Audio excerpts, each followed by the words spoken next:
que nous tenons sur les réseaux sociaux. Soit on est citoyen, la loi s'applique pour tous les Ivoiriens, ou soit il y a des super citoyens qui ont le droit de dire tout et n'importe quoi.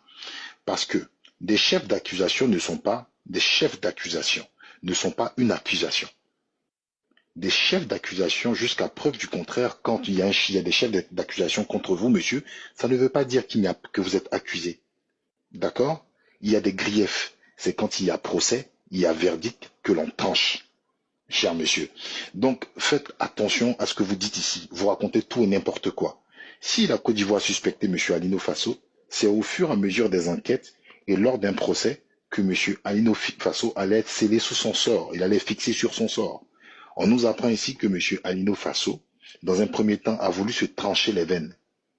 C'est marqué dans le communiqué juste à côté de vous. D'abord, il a voulu se trancher les veines. Pour se trancher les veines, il faut avoir un objet coupant. On ne se tranche pas les veines avec ses dents. Il faut avoir, d'accord, ce qu'on a un objet coupant pour pouvoir se trancher les veines. Il n'a pas pu se trancher les veines et ensuite, il s'est pendu avec un drap. C'est marqué dans le communiqué. C'est pas moi qui le dis. Soit vous faites confiance au procureur de la République de Côte d'Ivoire, soit vous ne le faites pas et vous avez vos propres interprétations.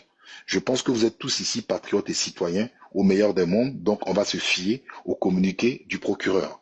Donc, dans quelles conditions il a pu attacher son drap, d'accord, pour pouvoir se pendre? Est-ce qu'il s'agissait d'un lit superposé? Est-ce qu'il y avait, je sais pas, une poutre là-haut pour fixer, d'accord, le drap pour qu'il se pende? Nous ne sommes pas à l'intérieur, d'accord, de cette chambre pour pouvoir dire ce que l'on ne sait pas. Donc chacun émet des hypothèses.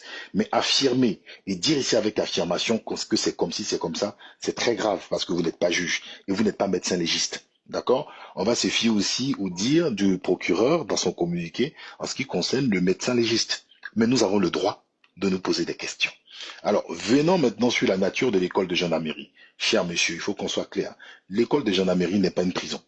Arrêtez de raconter tout et n'importe quoi. L'école de gendarmerie n'est pas une prison. Si vous me dites, Madame Simone Eivek Gbagbo, comment se fait-il qu'elle s'est retrouvée en fait à l'école de gendarmerie? Elle est en résidence surveillée. Certains cas spécifiques sont résidences surveillées. Mais l'école de gendarmerie n'est pas une prison. Le cas où Laurent Gbagbo était enfermé à Korogo aussi, il était en résidence surveillée. Ça se dit résidence surveillée.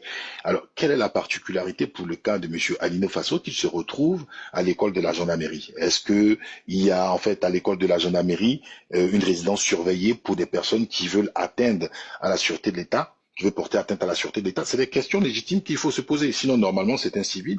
Il devait se trouver au pôle pénitentiaire d'Abidjan, l'ex-MACA. Et puis, quand on a un statut qui est complètement différent, ne dites pas que c'est parce qu'il est un étranger qu'il se retrouve là-bas. Je pense qu'il y a des étrangers en Côte d'Ivoire aussi qui se trouvent aussi au pôle pénitentiaire d'Abidjan. Alors pourquoi ce cas-là spécifique pour le cas de M. Alino Faso? C'est des questions qui sont toutes légitimes à se poser. Mais venir ici dire que M. Alino Faso a voulu déstabiliser l'État de Côte d'Ivoire, il n'y a pas eu de procès. Il s'en est allé, donc on va rester avec des supputations. On n'a pas entendu sa version, on restera dans le flou. Il s'en est allé parce qu'aujourd'hui, que l'on parle ou que l'on parle pas, il n'est plus vivant.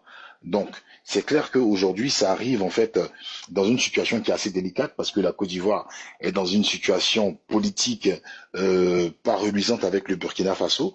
L'État burkinabé, parce qu'il a de la famille au Burkina, même s'il a aussi la nationalité ivoirienne, l'État burkinabé pourrait aussi demander des comptes à la Côte d'Ivoire. Hein. Il faut faire attention, on pourrait demander des comptes à la Côte d'Ivoire.